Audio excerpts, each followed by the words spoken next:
I guess we'll wait just another minute before we start. While we wait, I think quick um, housekeeping items.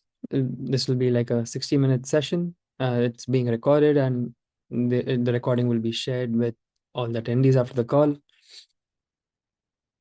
Please, will all participants please be muted.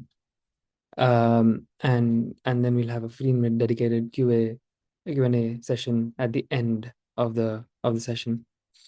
We also have our Cs today who will be able to take a couple of demos at the end of the call. So we will have a few polls running, which will help us cater to the demos that you need. So, and if there is any other request, I think please keep on asking questions on the Zoom Q&A, and we'll take them up as and when they come up. Moving to introductions. Hi guys, I'm Kunal. I'm a product manager at BrowserStack and working with some of the AI products here. We have Diana who joins us from PointsBet. Diana, please introduce yourself and take it forward. Hi everyone, I am Diana Philip and I am the head of QA and performance at PointsBet. I have around 20 years of experience in QA, spanning working with multiple product companies in United States and India. And I am Microsoft AI certified.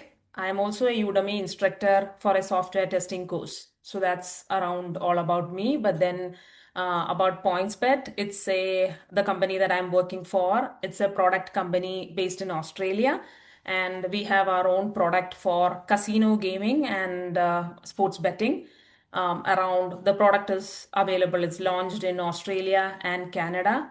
We are actually a tech based, we own our own tech, which means like we don't have a third party company that works on the development or QA, which makes it extremely important to be efficient on each step that you do. And that's where AI comes into place. So I'm very happy to be seeing the evolution of QA and how AI has been assisting the QA community. So pretty excited, beautiful times ahead.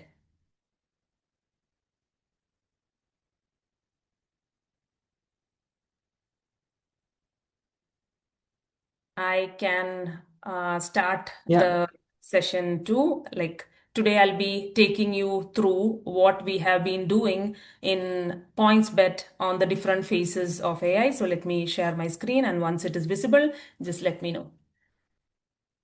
So what we are going to talk about is how PointsBet has dealt with AI, how we have seen the growth of AI across.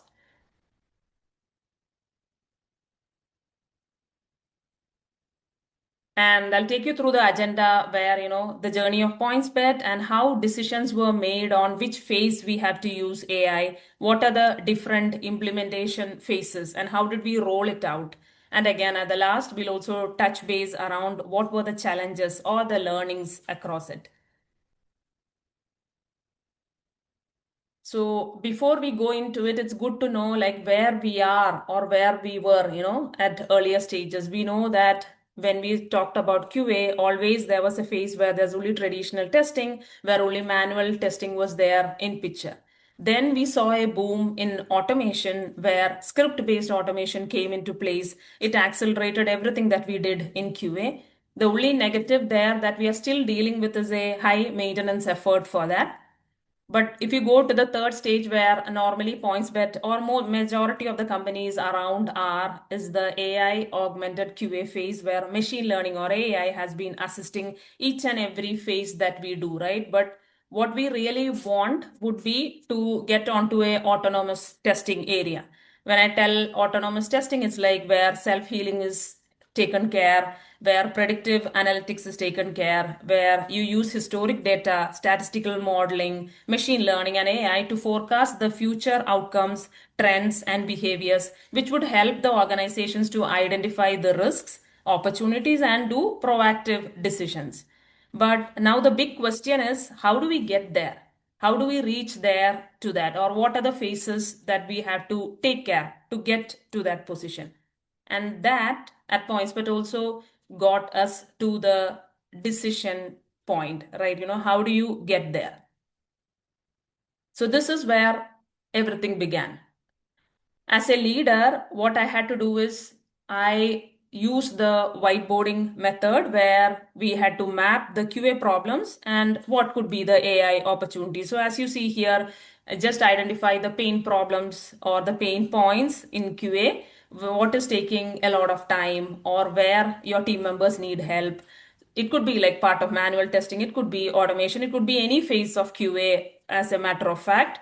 So you pick that and then you identify what is the AI opportunity there that you can do, right? Like, so what we did is whiteboard the pain problems, identify which gives you more cost versus benefit effort, pick those as the phase one so that you don't get clouded with the umpteen number of AI options that are there out, so that you can have a focused opportunity. So that was the first phase that we went through. And the second is, again, you capture the baseline data. Like, how do you know whether AI worked for your company if you are going to involve it there, right? So that will be shown by the data that you capture.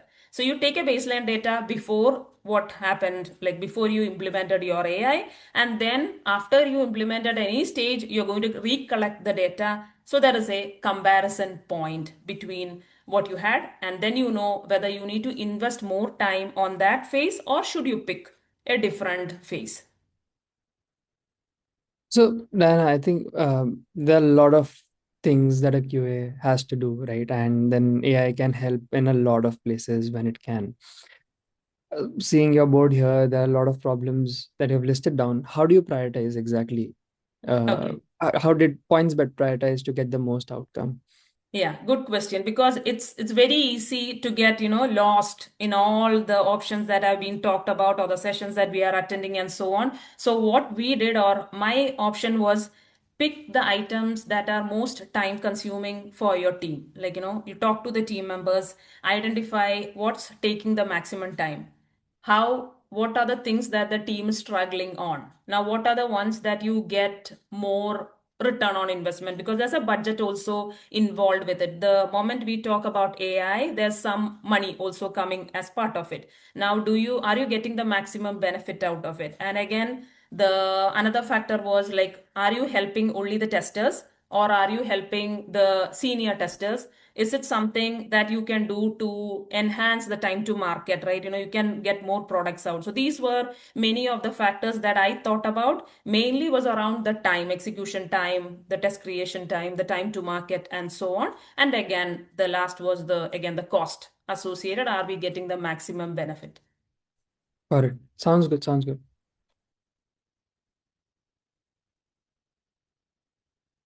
So yeah. So that's what we thought about. And finally, what you saw on the board were all the problems that were listed down. But what I could collect down, or, segregate down, was these were the four areas that were called out as a pain point. Like, the test planning phase, there were problems in the test creation phase, there were problems in test execution phase, and few in the validation phase, which I'll, just go through this time. I'll touch base across these things. You see it as four areas, but I'm sure, like, if companies like BrowserStack might have attacked like multiple options or multiple circles over there, for a company in the size of PointsBet, we had like these four problems that I took as phase one to be attacked so that it'll help the team. Yeah, I think everyone listening in, where do you think that you would want to deploy agents to get the most impact of all of these areas, right? So we have run a poll. Would love to hear your thoughts on where all you would want to see AI bring in the most impact, or where would you want to deploy agents that can assist you throughout the journey. We will have Diana cover a lot of those in her presentation, the ones that she's implemented at PointsBet. But yeah, would be great to know from everyone. Please take it up, Diana. Yeah. So I talked about baseline data, right? Now you would want to see, like, what did PointsBet implement, and in each phase, did we see any things going better or it's going like declining phase? So these were the numbers that we took or we captured as from the baseline and a comparison point after AI was implemented in all these different buckets that I showed earlier. So on the test case creation side, we saw that 40% more test cases were getting created. So that was kind of a win-win on the cases that we implemented. If you look at the test execution, 25% more tests were getting executed than pre-AI phase. You could see the features that are automated, because anytime a new product is launched, a feature is launched after the manual testing, the team is also working on automation piece also, right? So there's like 30% more features that were automated than the pre-AI phase. The maintenance cost decreased 15%. I talked about the area where the AI boom came in, but then you're talking about, you're seeing flaky test cases over there, unstable test cases and all. But with the utilization of AI, what we saw is like 15% reduction in the maintenance cost. And again, we could get things faster to the market, like 10% more features went out to the market. And again, being a product based company, that's something that we'll be looking out. We need to get things out to the customers without getting bottlenecked on the QA phase. So these are areas which also gave us a confidence that we can keep implementing more on these phases to get those percentages better. And if the number was kind of less, right, we would not invest in it and we would pick another bucket for AI enhancement.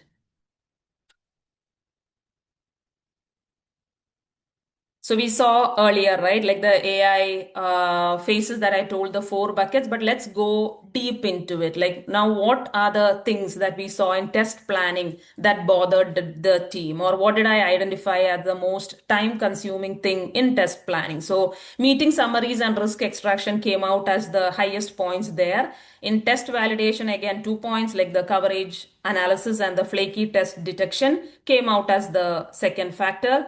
Then in the test case creation area, there was both manual test case and automation test cases. That's again a problem for almost all companies that are there, small or big, doesn't matter. And then again, test execution, test prioritization and low code test execution came in. Again, small circle with the first phase of items that were selected. But again, if BrowserStack had to, I think, create the circle, it would be like much, much larger. So let's go deep, like one by one. So in the test planning, why did I mention about the meeting summary, right? Like most of the time we go as a QA, let it be a fresher in the team or the senior in the team or the lead in the team, doesn't matter. All of them spend around 20% of their time in meetings. Like if you're senior or higher in the ladder, that percentage goes too much, it goes much, much bigger. So here, meetings, when you go for a meeting, earlier approach, like pre-AI, the approach was, you had to note down what are the important points, what are the things that AI has, what all AI things what are the features that they are talking about, what are the things that QA has to take care, right? So all these things came up as the thing where you had to write down each and every point. And sometimes there's a chance that you even miss it. And let's say you did not attend the meeting, then you have to go through an hour long video, or how long the meeting was there. You're going to go through all of those phases.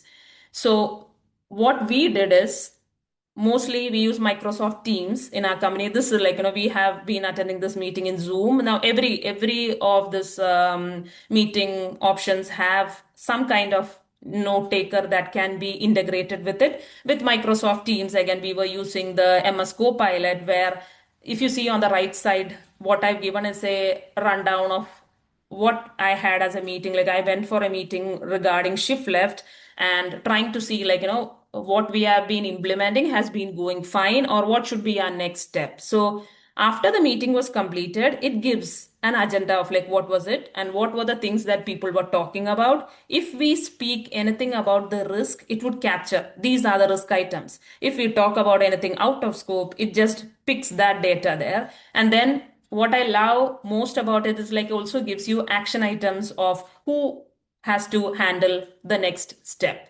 Okay, so you can create dashboard items based on this, or if you are coming for a follow-up meeting after this, you know what you have to follow up. And again, this was an hour-long meeting, and I just got a screen of items, the main things that you have to go through. So you are short on time, you don't have to go through the meeting. Now, it doesn't have to be actually MS Copilot, or even Zoom has a summary generator that is there. I've also used Firefly's AI as for my personal projects and all. I've heard good reviews about it. So it doesn't have to be tool A or tool B, but what I'm trying to say is when a QA is going for meeting, you can now think about like what are the edge cases, what are they talking about. You're going for retro meetings, you're going for sprint planning meetings, you might be going for the product discussion meeting. The product teams might be talking about something, developers might be talking about something. You can just focus on what QA related, because everything else, these kind of mundane tasks, are all taken care by the summary generator. So that's something we've been utilizing. And what I've been seeing is the team members have been more proactive on the things that you can't come back and say like I forgot, I attended that big meeting. Some of them like I forgot. Now with the note taker being part of the meeting, it's very easy to pick that. So this is something that we've implemented and seen more action from the team members, not only QAs, across the company.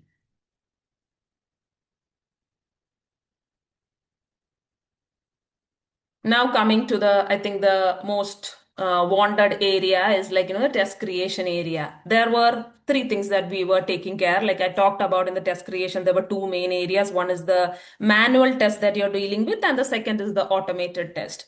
So when you talk about manual test, what do a QA really need? Like, you need to know from the acceptance criteria or from the user story that is created, how can you generate the positive test? What are the negative test scenarios that are there? What are the edge case scenarios that are there? Are all the business logic covered? So we created our own AI agent to generate or spit out all the cases for us, so that it can be used as a reference for the QA tester whenever the tester wants to go and test it. The second thing that we have implemented is the for automation test. Again, the testers were all writing codes, and earlier, whenever you had a confusion on writing the script or something, people used to go all the way to Stack Overflow or Google and search their particular scenario. But hours of research, because whatever is given there might not be fully suited for your scenario, right?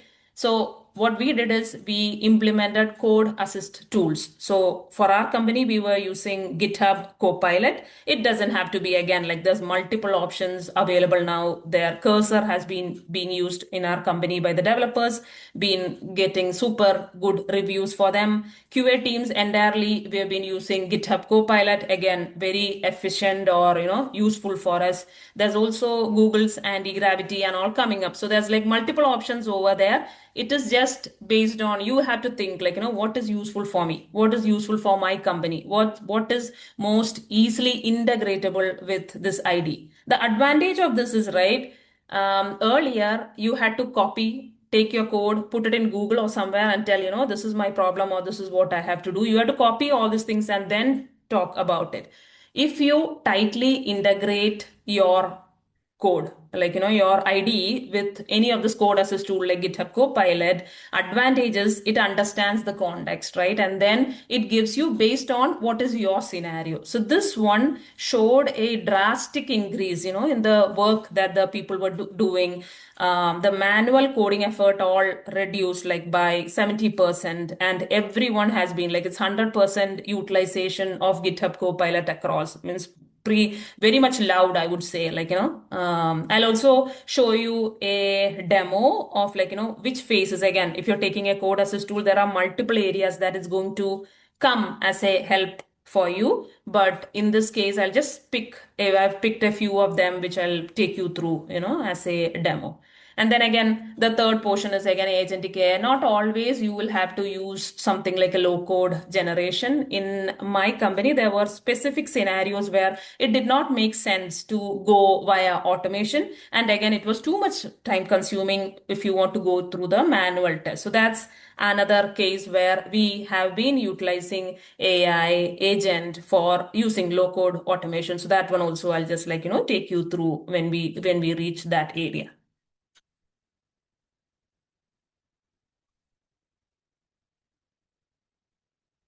So this is one of the small area like where we have been using GitHub Copilot. So if you see on the left side, there's been like test cases that have been written, existing test cases that have been written for sign up. Okay, like most of the products have like, the customer based product has a sign up. So here also we were dealing with a sign up case that is there. And I had to write a new test case. Okay, that is around what happens when a user signs up with a restricted phone number. So if you see over here, I've just given the command that I need to create a new function in the same format of the existing cases where a new user signs up with a restricted phone number. So I've given the restricted phone number. I've told that I need the user to sign up and it has to be in the same format. That's all I have given, right? So it understands the context of like what I'm talking about because it's already integrated with the IDE. And what I'm getting as a response is, if you see, the result is including the tags that you're using. So whatever coding style you're using or whatever coding format you have been using, it is going to pick up the same format. It's giving me all the tags pre-written. It's giving me the function name and all the details like in the same format that was earlier there. If you notice I don't know whether it's visible that much, but like, the test case name itself is verify user is unable to sign up with the restricted phone number. I did not tell that, with the restricted phone number, you should not be able to sign up. I just told like, I want to write a function where a user, but it understands when I told its restricted phone number, it automatically created the test case that the user should not be able to sign up with the restrictor. So that kind of advancement has come to these code assist tools. So if you have not used, I would strongly recommend use one of those code assist tools and see the difference by yourself. So that's kind of like one scenario that I just showed, but now I'm taking you to the second scenario. Again, if you're dealing with Selenium, if you're dealing with the Java code and so on, you're struggling knee deep with XPaths. You're fighting with it every day, right? Like some of the senior members might be writing the XPaths in a great way or a very stable manner, but the new members in the team might be struggling to identify what would be a good way to write the XPath. So this is another scenario where we have been using GitHub Copilot. So here I have an outer HTML. So you can go to let's say you have a website, you go to the console, pick the outer HTML, and then again, paste it onto the code assist tool. So again, it's GitHub Copilot over here. I've just put it like, here's the outer HTML. Can you extract the XPath for this element and write the Selenium code to locate it? I've also told that I want to print it, okay? Because that's what I want to see, like, it's coming in and correctly. So you see the results here. It's just giving me the XPath and look at how neatly it has written. You might have, if you are a QA, senior QA in the team who has been reviewing a lot of the code, you might see things coming like /div, /div, /div, which is like, again, you have to go back and tell, this is not the good way to write the syntax and all. So these tools help you to give you something that's like, really stable, which will unknowingly solve the flaky test case area, right? Like those kind of things. So it gave me the XPaths over here, and then the next step I told it like, I want the results, I want to print it. So it gave me exactly in the same format that we were using, and it's telling, okay, you do like, have the println statement over there to see what is there. So it has come into this point where I have seen a lot of the members using it, and suddenly it's like, the experts that the team members are writing or the code that the team members have writing has got a minimum, coverage, and it's like, good code so that the review won't take as much time as it was earlier. Now we've talked about how GitHub Copilot has, or this code assist tool has helped every member in the team. Now, what about the senior members? In my team, like we have like a 15, let's say you have a team of 15 members, okay? And there's like 5 seniors and there's 10 of them who are like mid or juniors. One of the area that I've seen, this 5 seniors spending 20% of their time is to review the pull requests that come into their bucket. Now, all these 15 members are working on different projects. So everyone doesn't know, like, what particular functionality the other QA is working on. But now all you can do as a senior member is go and check, like, okay, go to the code, see if they have written the syntax in a proper way, or are they using the same format. But other than that, are they writing the functionality in a better way, was something that was like, not something that you could help on. So if you want to get that much clarity, the senior member had to go on a call with the juniors in the team and ask, like, what is the functionality, what were you trying to achieve. For example, like, in this case, this is a case which was written pre this code assist tool. So you see, like, description, this is how the pull request came to a senior for them to review. It would be like, okay, I created a test class, this one in this package. It's not much useful. Again, like, if the senior gets that, even if it's in this class or that class, doesn't matter much, right? And then they are saying, like, first scenario and second scenario, I want to log in with an NSCR registered user, I should not be able to log in. And the second case, I should not be able to sign up. So you don't get much, like, what did the person change. You'll have to go again to the code for sure, but still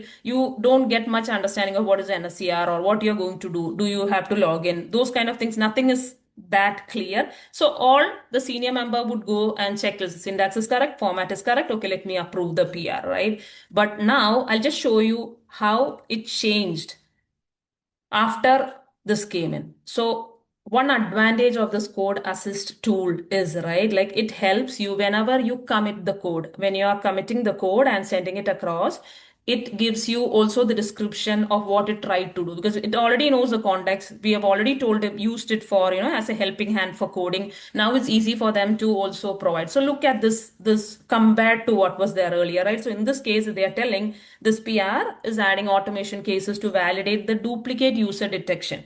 The person is trying to do both two options, hard duplicate and soft duplicate. Again, the senior member doesn't have to know. They might not know what is this hard duplicate or soft duplicate. So that's what is going to be covered in the test scenarios covered section. So they're talking like hard duplicate check. In this case, what you have to verify, or they are doing in hard duplicate. Now, what is soft duplicate? Validate. Again, they are telling about the features of what soft duplicate is. It's also mentioning what is the scope in it. So if there's something that the developer is also, the QA is not including, that would come in as an out of scope item also. And then again, see the changes proposed area. So you're saying, like, I'm going to implement this in this test class for this two areas. So it's very clear where the senior member now goes with an understanding of the feature as well, because they have not worked on this particular feature, right? All of them are working on multiple teams, so they are not aware of what feature the other one is developing. But if you have a pull request like this coming into your bucket for review, it gives a lot of context for the senior who is reviewing the code. And this was done entirely using the code assist tool. It was not even one sentence was written by the QA. So see the difference of pre and post AI. And again, this has also been showing, like, relief of time for the senior members, so they can concentrate on other things, not just review, where they were spending maybe 20% of the time. Now it's like AI is coming in as a step one to help them get back some of their time. And again, when a junior member writes this kind of pull request, there's a lot of happiness or self confidence that comes in, like, this is how clean pull request am I sending to the senior members. And review comments are also getting less compared to what was there earlier, because now the senior has context of it.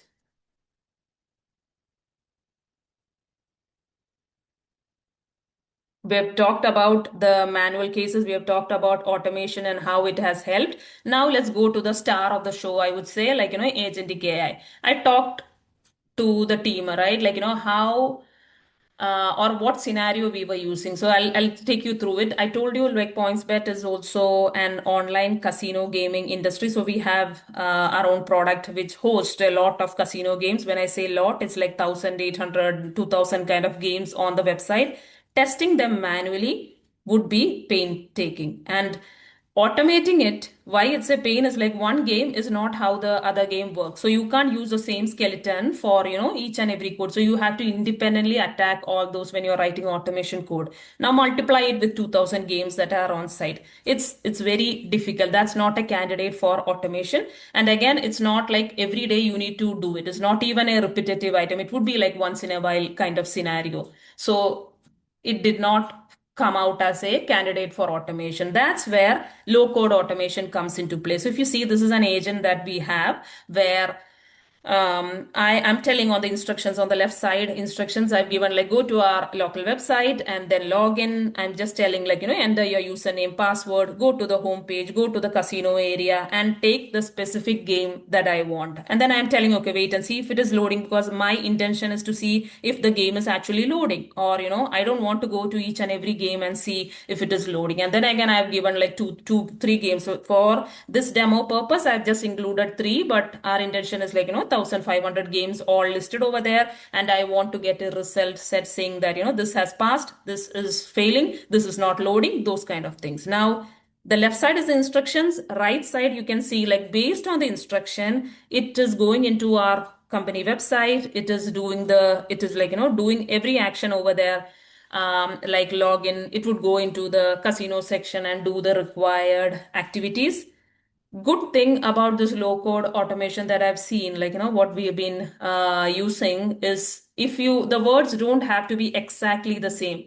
Remember the scenario where, XPaths, when you're dealing with XPaths, if your intention is like the button's name is accept, they have changed it into approve, right?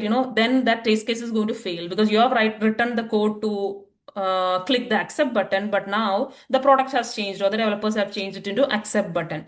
Technically, they might be the same, but your automation code is going to fail and you have to raise, another pull request to fix that particular thing.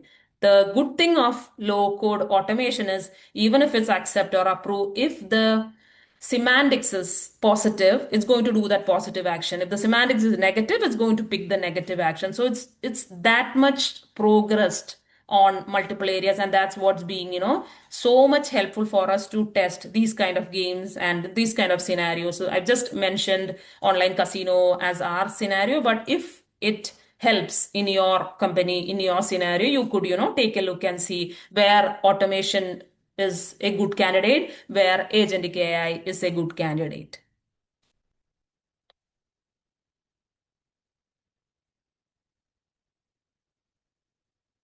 Yet another bucket that we were using AI is in the test execution phase. Now, again, our pre-AI time, like what we've been thinking about or what we are executing normally is all the test cases. Like if you have like 300 cases that you're dealing with in a regression test, right? Like or a 500 test, it could be like any number. You're executing every test case no matter what changed. That needs to change, right? With AI, what the power of AI is like you can do impact based tests. Like you don't have to execute each and every test case. Whatever has changed, that's the only thing you need to execute. And the advantages, of course, reduced execution time, right? So if you see the diagram I put over here is like what we were trying to achieve is like, you pick like what AI tool are you going to implement, use to implement, this one. And then you're taking a look at like what's going to change. Now the test data can change because on your sandbox environment, you might be preparing your test data. So you're changing the test data logic or any functionality as such changed.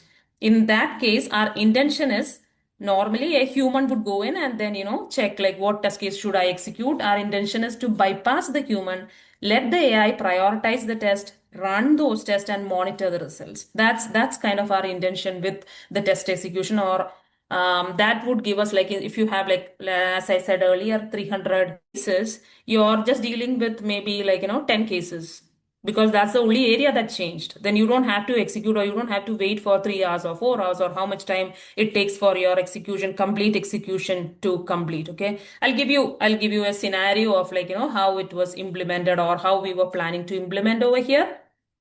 Again, the concept of the smart test execution. So the scenario is this. Okay. a pricing logic has been changed. So we deal with again sports betting. So when you're talking about betting, you can place a bet. The customer can place a bet with a promotion, So here the developer changed the pricing logic. It was expected, or like, intended change comes in, like the developer goes and change the pricing logic. Now the customer has to place a bet with this new promo code, where again the promotion logic has kind of changed. So normally in the current phase where a QA is there, after the developer submits the pull request, it comes into the QA for QA area to, test it. The QA checks like, what are the differences between the existing code, what change did the developer do? And when you see like, okay, the pricing logic was updated, automatically the person, because you're a human, you understands, these are the areas that is impacted. You know that pricing has got updated. This is going to impact the betting, the bet placement. So you know that is there. And again, it all touches related to money. So payment is kind of the high risk area. So let me test that area also. Okay. When we bring AI into the picture, we want to totally bypass the second section that I have over there, right? You don't want the human to come in and do that activity. After the PR is raised, after the pull request from the developer came in with the pricing logic, you go directly to the third one, the smart test selection, where it's going to check what are the tags, what are the areas that have updated, because that again, those preparation you will have to do initially so that the AI can come in and just execute. You might have to divide all your sections based on tag, like this is the functionality for sign up, this is the functionality for login, or this is for pricing, this is for payments. You could divide it all initially. That's the only task that you have to do. Our intention is with the smart test selection, if the AI understands, taking a look at the GitHub difference, right? Like, when the code comes in, you check the code diff, you understand the pricing logic has changed, it will come in and execute only the affected ones. So in this case, it will be like the tags of pricing, place bet, and payment, because it understands this is the only areas that's impacted. It would intentionally skip all the other cases that are there. There could be 10 test cases that are written under, for profile selection. It could be, some might be for sign up, some might be for UI check. We can altogether skip that because we know this pull request is just dealing with the pricing logic change. Now, advantage is that the developer who's waiting for a feedback would get like, a faster feedback there, and you're giving it in less time. You don't need a human to spend their time going through the code diff and understanding what is there, because you have already set up all those things. And you don't have to run the entire regression. You could just split it. So in our company, like what we do is like we have a nightly regression, a full suit, fully blown regression that happens the nightly runs.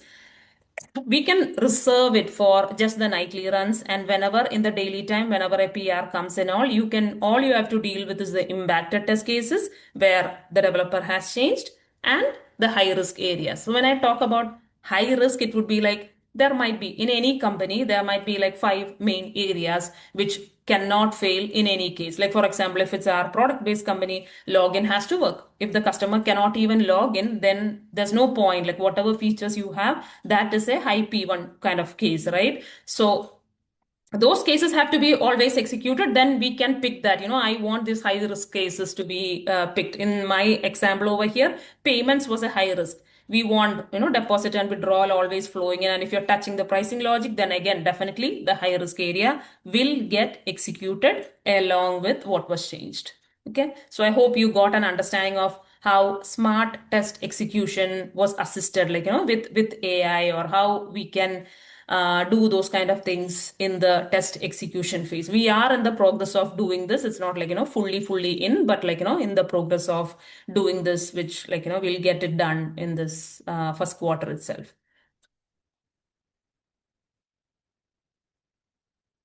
Now going to the test validation phase, like when you're validating test cases, right, there are kind of three areas again that came up as heavy sound from the team. Like, you're dealing with a lot of code. You're writing a lot of code over there. How do you know all those code is executed? There might be teammates who are writing like if else conditions, switch conditions, so many different paths that are taken in the code. How do you know all of them are executed? What if in your regression that you're running, right, every time the code is using the same path, the other path is ignored. That means it's like again a danger. Like you're not, that code portion is not even being executed, right?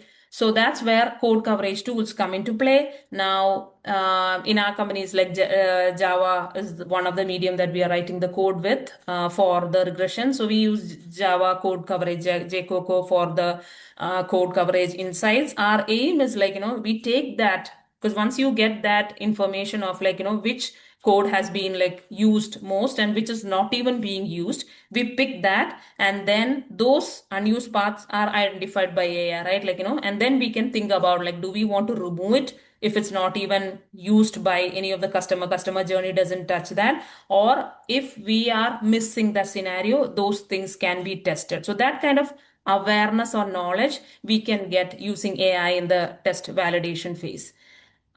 We talked about flaky test, right? Like, when you're starting to write stable code, automatically that flaky test detection area can be like, reduced. You don't get like much flaky things coming in. But using AI, what you can do is you can flag the test from the historic runs, right? Like, which are the ones that have been intermittently failing, which are the ones that have been like, very stable. Then that those kind of things are fine. But if you're seeing consistent failures of some of the tests, there's something wrong there. And for that, you can use AI as a helper. And then, you can think about the remedies, or, what you can do to fix those.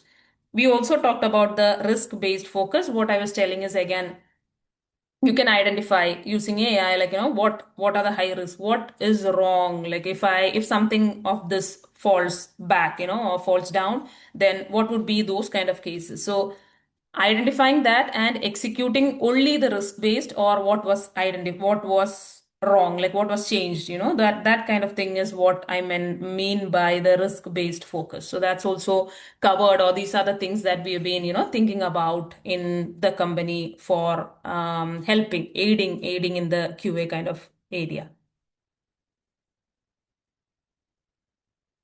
Now, QA and defects, they're not separate, they're always together, right? The moment we think about any QA, it's like, bugs come into mind like that. So you can't detach these two things.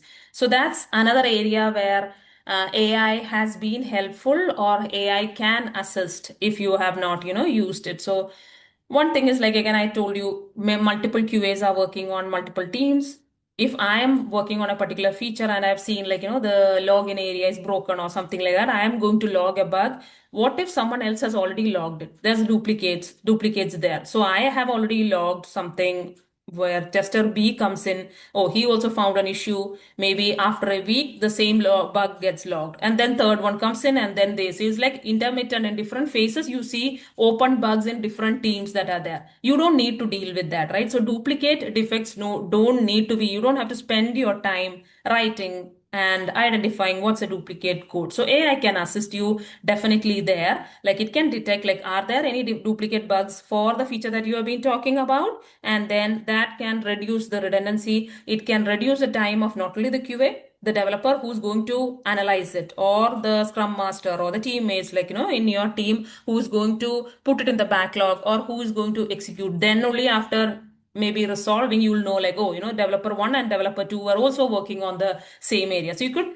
reduce all that, not only on the QA, it doesn't limit on the QA size, is what I'm trying to say. And then again, the second area is the defect triaging. Like, again, as a leader in the team, you will have all your teammates logging different bugs. Now, it is on you to identify which area gets the most bugs, right? How do you classify it? How do you prioritize it, right? So all of them, like 10 of them are coming around bet placement area, or, 5 of them are coming around the rewards area. So you could just like, take a judgment on those with the help of AI. What is the area where we are seeing most defects? Where should we strengthen our security gates, our quality gates, right? Should we add more automation code, or is it a problem of like, developers are not writing clean code over there? So these things and all can be helped by AI. And also the third portion is the root cause analysis. Now let's say the scenario that I earlier mentioned, a bug is already there, some fix was put in, and the bug is now closed. You go in after a week and then you see the same issue. You're going to log the bug.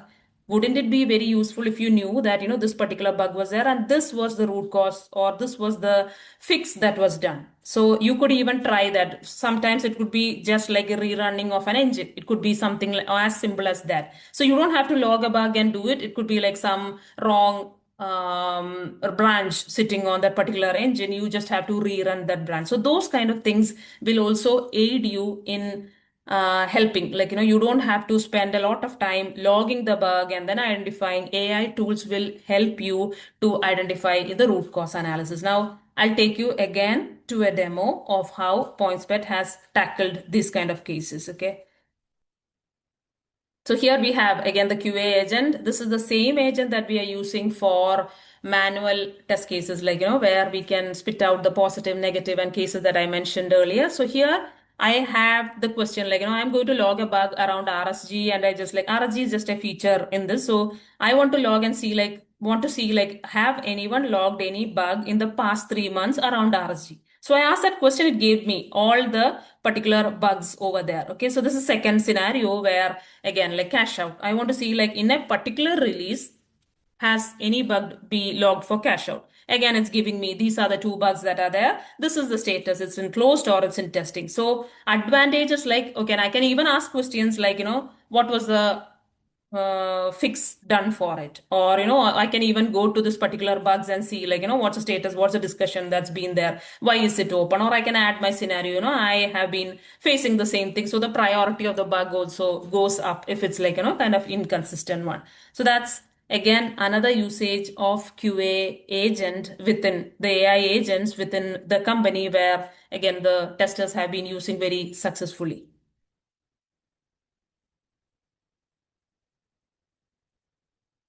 We've talked about all the four buckets, that main buckets that I mentioned earlier, but it's not only those testing phases. We should not limit as a QA leader or like any QA member. You don't have to limit your features as like, I'll use AI only for QA activities, right? We've been using like, for if you take an example like Gemini or ChatGPT or Copilot, all those things for any communication related stuff, language related. So in the same lines, these are some of the alternative AI options that, we have been trying to use, and some of them have already been implemented, kind of thing, like for example the natural language summary. So all of us are dealing with a lot of test logs, right? Like the telemetry data, for example. In our company, it would be like Azure Monitor. In some companies, it would be Splunk. So basically, any log analytic tools where it's like spitting out a lot of code. If you could convert those test logs into the plain language or identify only the problem areas, this would help to fix the production issues very fast.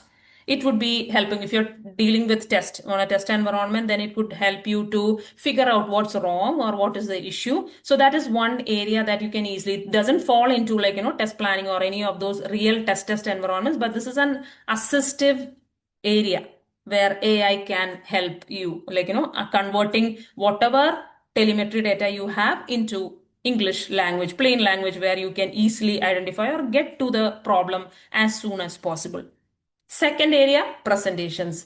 As far as like, as long we've been going to multiple meetings, as I said, same thing. If you are leader in the team, you have to do a lot of presentations within the team, right? You're talking with the product teams, you're talking with the developers. After a project is done, you're again taking presentations of it. So there's multiple areas where presentation comes into play. And what do we normally use? PowerPoint. Normally, team members just go into PowerPoint. That's the easiest one. Just pick it up and then try to do things. Now, you don't have to restrict yourself with that. There are a lot of presentation tools that are available out there. For example, to be honest, this presentation was also done using AI.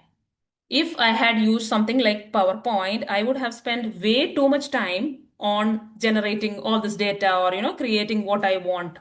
As beautiful as this one, right? So I've used Gamma AI for this presentation, but again, there are other options like beautiful AI is there. There's like presentation AI is there. There's multiple AI tools out there. I would suggest like, next time you're doing a presentation, just try it out. Just try it out, all these options, and pick the one that, you feel much. Again, PowerPoint also has improved a lot of the features. They have included, an AI option and all integrated, or they're trying to slowly come into that position. But again, presentation is another area where you could use AI. And then again, as a QA, or a leader in the QA, what you want is dependency. You want to reduce the dependency on the members. So what you do normally is build a knowledge base area, right? Like, there in our company, it would be like Confluence. There are wiki sections about the features that were delivered. Where are the ADR diagrams are there, or, the descriptions of the projects that have gone.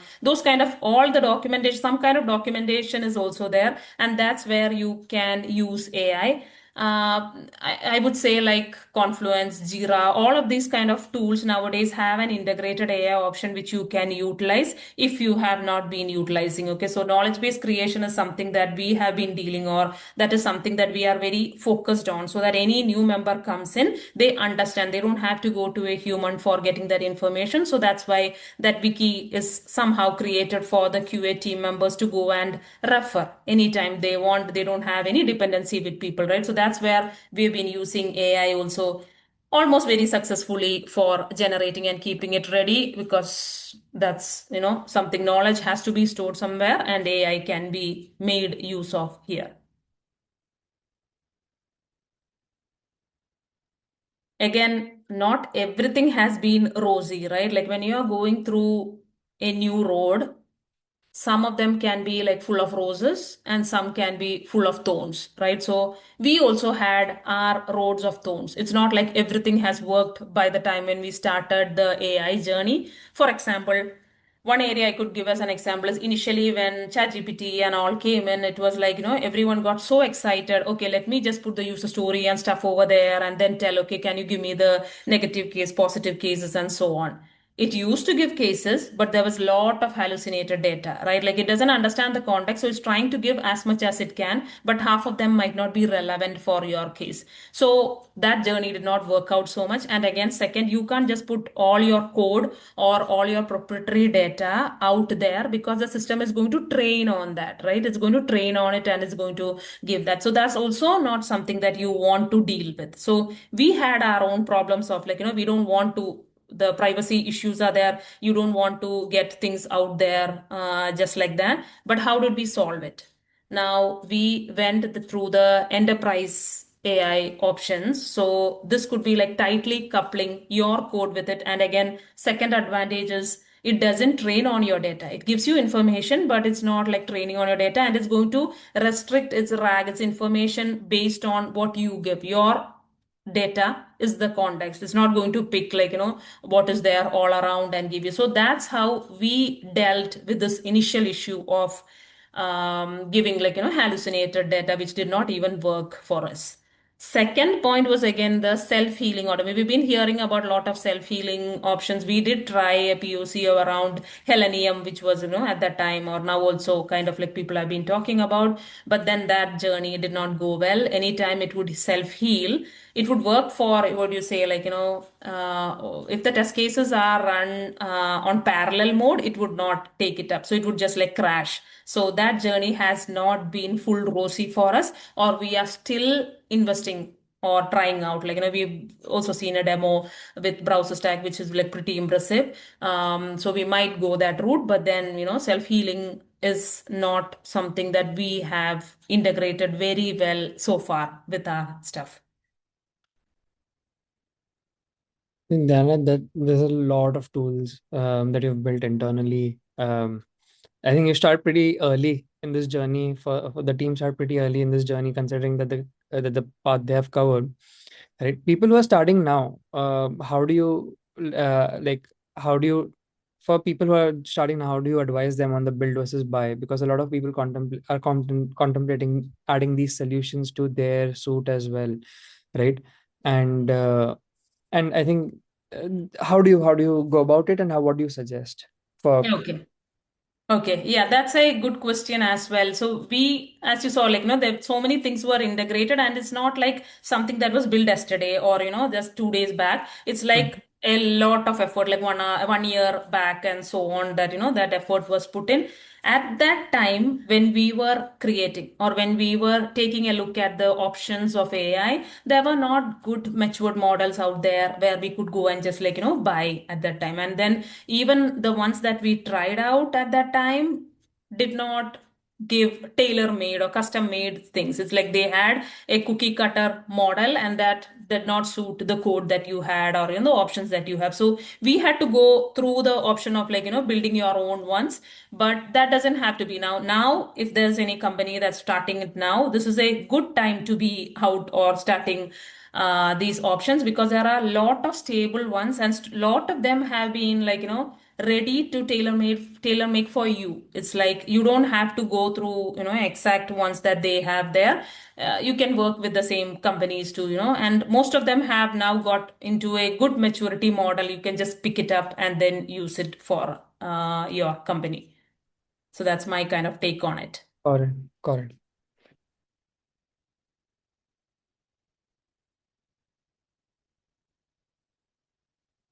Now, again, like 15, after AI was implemented, there was no phase people had to be laid or lay off. There's nothing of that sort. Like we don't see QA, or I don't even feel like AI is here to replace all the QAs. It's more of, I would say, a QA who knows AI and a QA who doesn't use any of that AI is automatically losing a lot of time, because he is working on items for longer time than the QA who already uses AI. So that's a chance of replacement, a QA getting replaced by a QA who uses AI. But there's no case where AI is coming in and replacing all the QAs. So it's always good to upskill. It's always good to know things. So build on those knowledge kind of things and find out what are the things that you can get AI's help out from there. And it's a good time to start and then focus on what are the repetitive tasks, what all things can I show away to AI, so that I can focus on, the most important thing as a QA and deliver as much as possible for the company you can. So yeah, it's like, as I said, beautiful times ahead. It's not here to fear. You don't have to fear it. It's like something that comes as a helper for you. It's like a tool has been given you, an arsenal of weapons have been given to you, where earlier you're just going for a war with empty handed, and now with AI it's like you're going with an arsenal of weapons. So it's like more helpful. You can achieve what you want faster and in much stable way. So it's like all here for good. I think that's well put, Diana. Though I think a lot of managers or even leads have a huge concern when it comes to people starting out using AI. They fear that they won't be able to develop their skills as much. How do you see this in your org or in general? How do you approach this problem? Okay, yeah. In your teams, normally we have like freshers or junior testers in the team, and then again seniors. A mix of normally, because seniors have more knowledge and all, they are not that much scared. But I see like a lot of juniors getting oh, will we get a job again, or is this going to be going to end soon? So those kind of things. But what we tell them is it's AI is here as a mentor to you. So I'll give you an example of what used to happen in our company. Whenever a tester joins new into the team, they would be assigned a senior member as a mentor.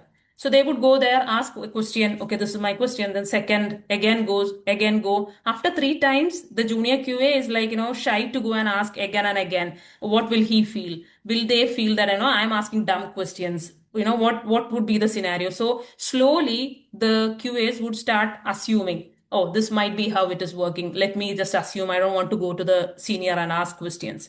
But the advantage of AI agents like this is you don't have a human there. You can ask as many questions to it. I don't know this. Can you explain it? Or, can you help me in the scripting? So you ask any question, it doesn't know or it doesn't think like it's a dumb question. And that gives the junior QA more knowledge. So what he used to assume earlier, now he's getting more knowledge on their side. So I would also say don't see QA as something like AI is going to replace QA. It's like making QA a superhero. Like if I tell a fresher earlier, if you think about it, a tester who came in, if he wants to go as a senior engineer, if it used to take like 5 years, like, by manual testing, automation testing, and all those 5 years, now you just need 2 years because you're getting the same experience in shorter time frame. What you used to do like in 5 years, coding and everything and understanding, now you can do like double the work, so you're getting more experience, so you're reaching your goal actually more faster than what you used to do like few years back. So it's like positive, really positive. And QA is one area where AI has helped a lot compared to developer just has a code assist tool and that's it. But for us we have like all these, so it's like really, if you are ready, like in an open mind, any junior, senior or leader could just like pick this as a helping hand, it will turn you into superheroes. Got it. Got it. I think we have a few questions for you, and especially I think a lot of people are impressed in terms of how PointsBet is handling their AI adoption. Uh, though I think there are some questions. I'll pick the top two or three in terms of considering the time that we have at hand.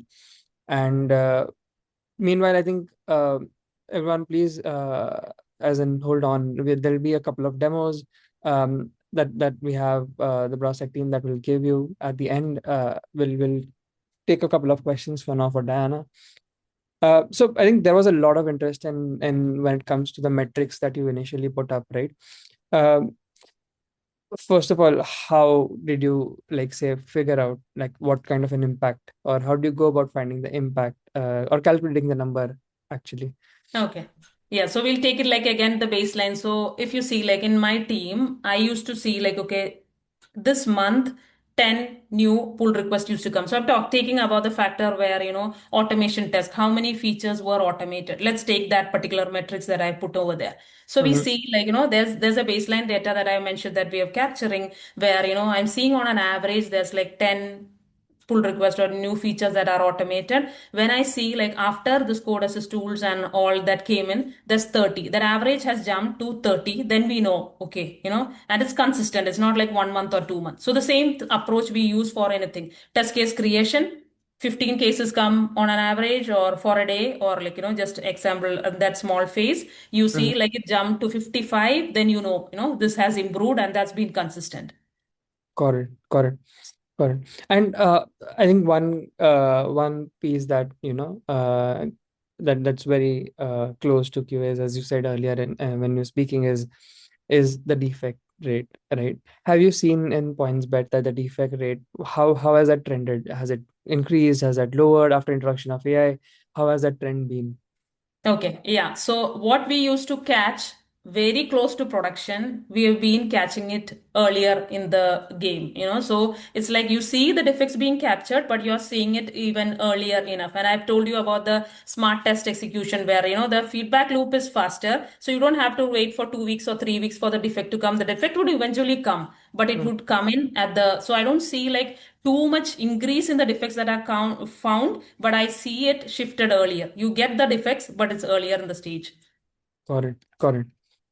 And I think considering the amount of tools that you built, a lot of interest around knowing how have you built these tools? Like, what are you using? What are the different AI tools that you're using, or what have you used to build these agents?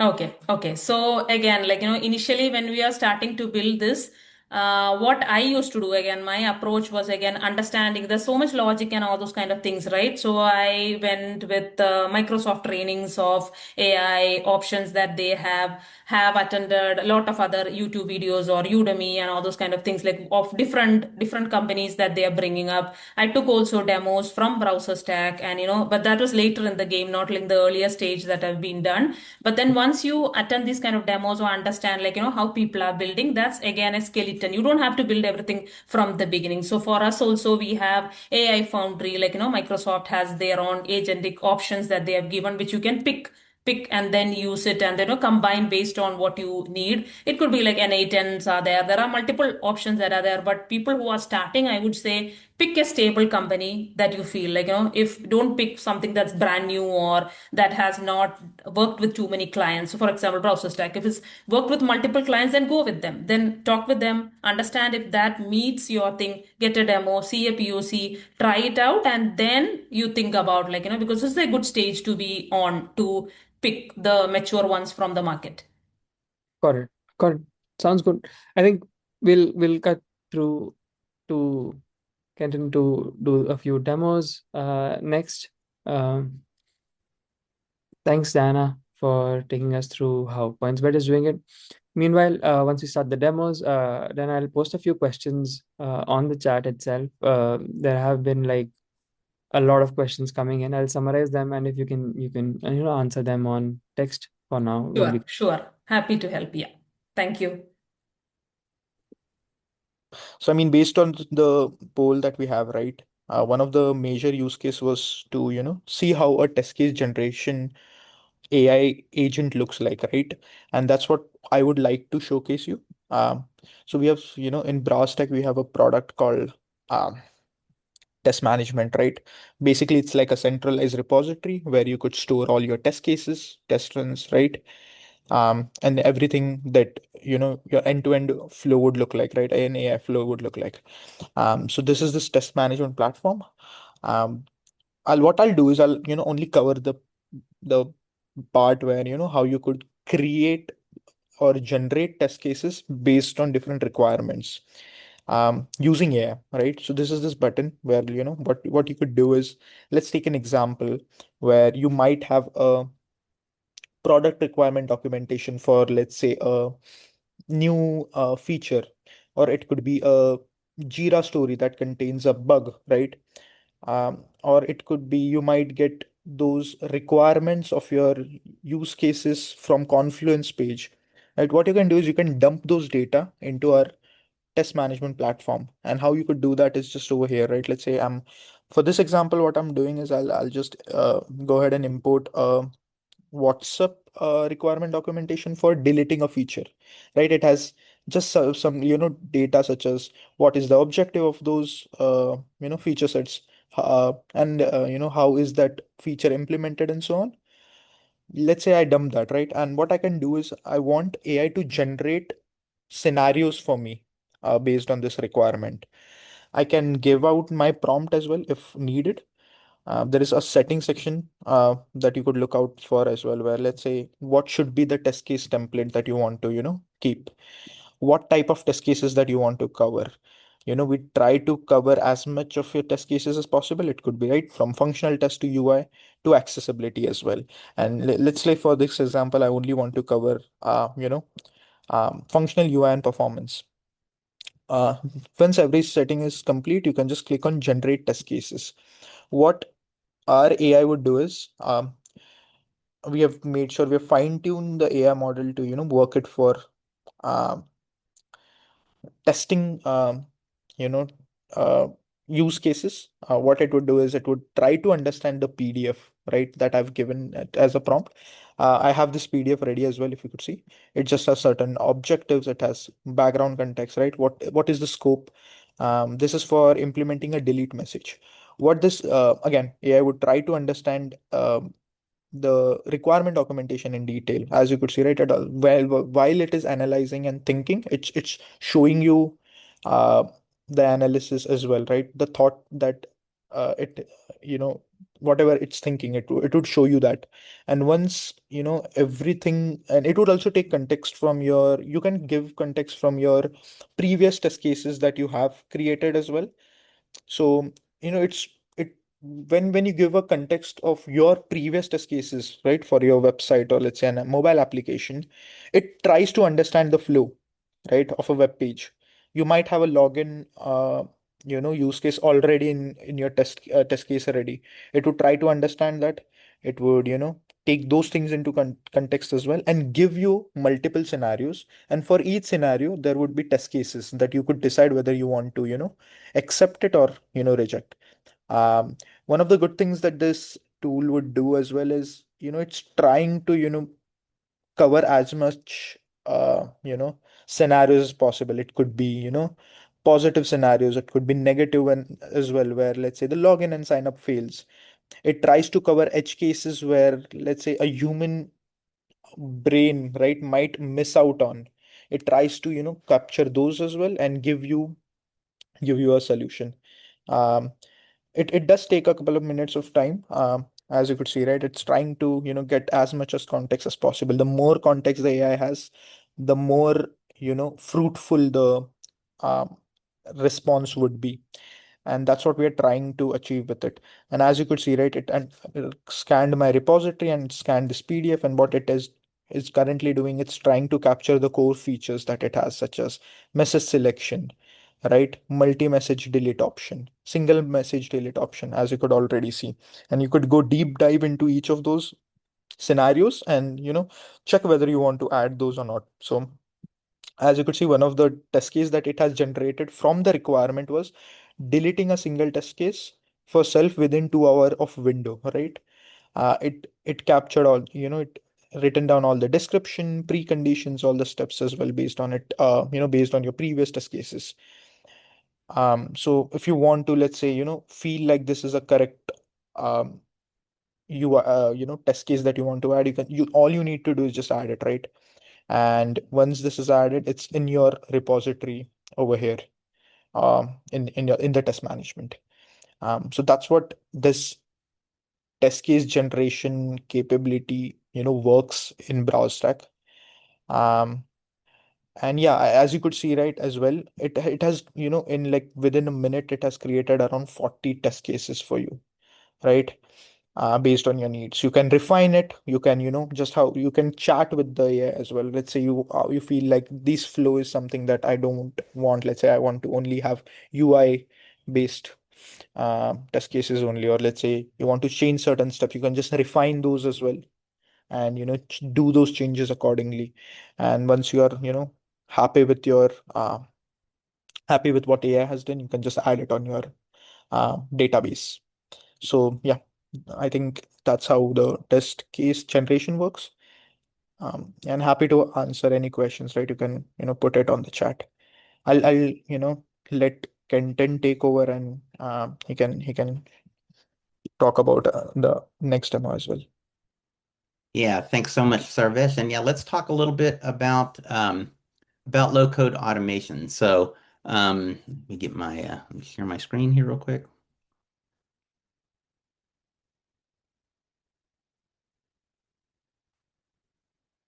All right, can everybody see my screen? Diana, Kumal, get a thumbs up. Yes. Okay, yeah, thumbs up. Good to hear. Yeah, so I guess we should kind of start at the most basic level. Low code automation it's essentially a test recorder. So instead of having to write a Selenium script or a Playwright script, we basically say click through, add your text, submit your buttons, all of that sort of stuff goes into that test recording. And so at its simplest level, I'm just going to kind of show you how this would work. I could start a quick recording here.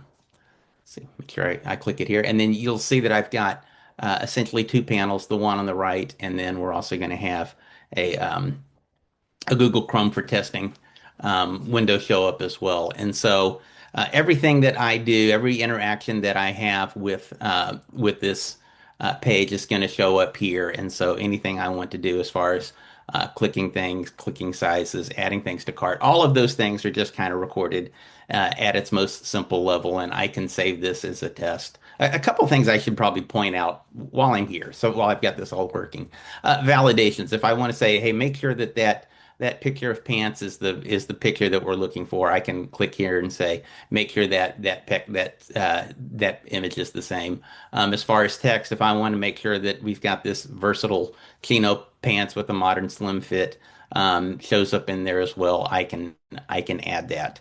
And then we can save this recording. We can run this as part of our CI/CD suite. We can kick off tests from the tool itself.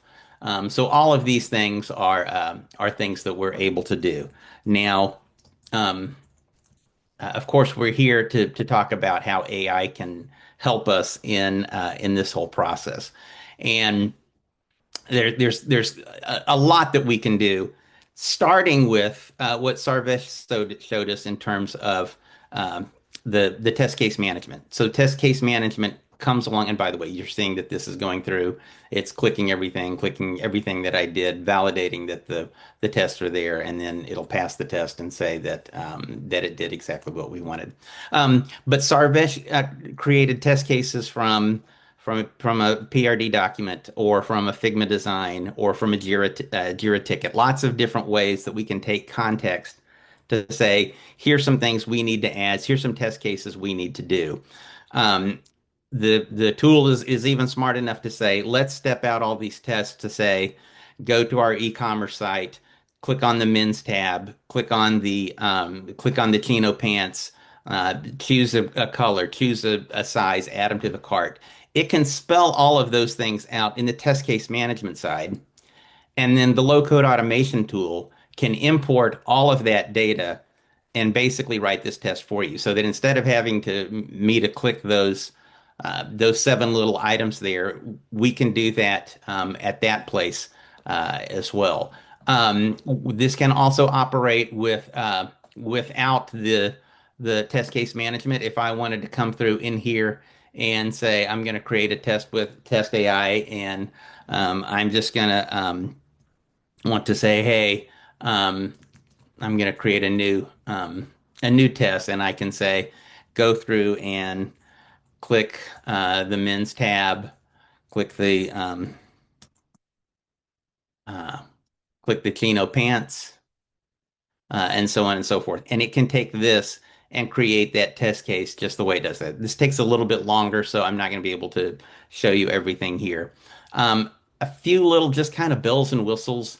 If you're working with a pre-prod server or you're working with a QA server, we can tunnel all of our connections into your QA environment, and we can basically run this test before. So it's not necessarily have to be a public website to see all of those things as well.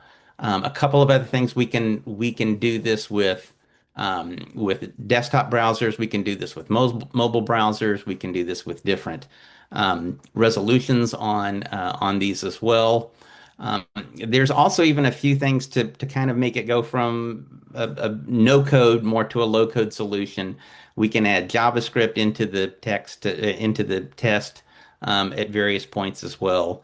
We can modularize some of those. So I'm going to show you one of the things that I've done here earlier was I have this login test that I created, and just to kind of show you what it has taken is logins are going to be something that you're going to be able to do with several different of your types of tests.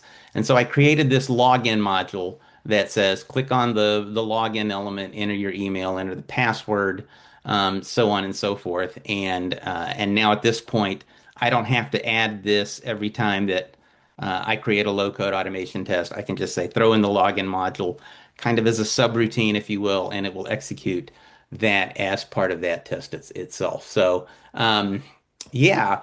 Um, what else can we talk about that I've missed? I don't know if Kunal, if you've got any input, if we've got any questions, if we want to go to more of some of the Q&A that maybe we didn't get to earlier. Again, it's very brief demo. We can certainly do a longer demo if you'd like to request one from BrowserStack.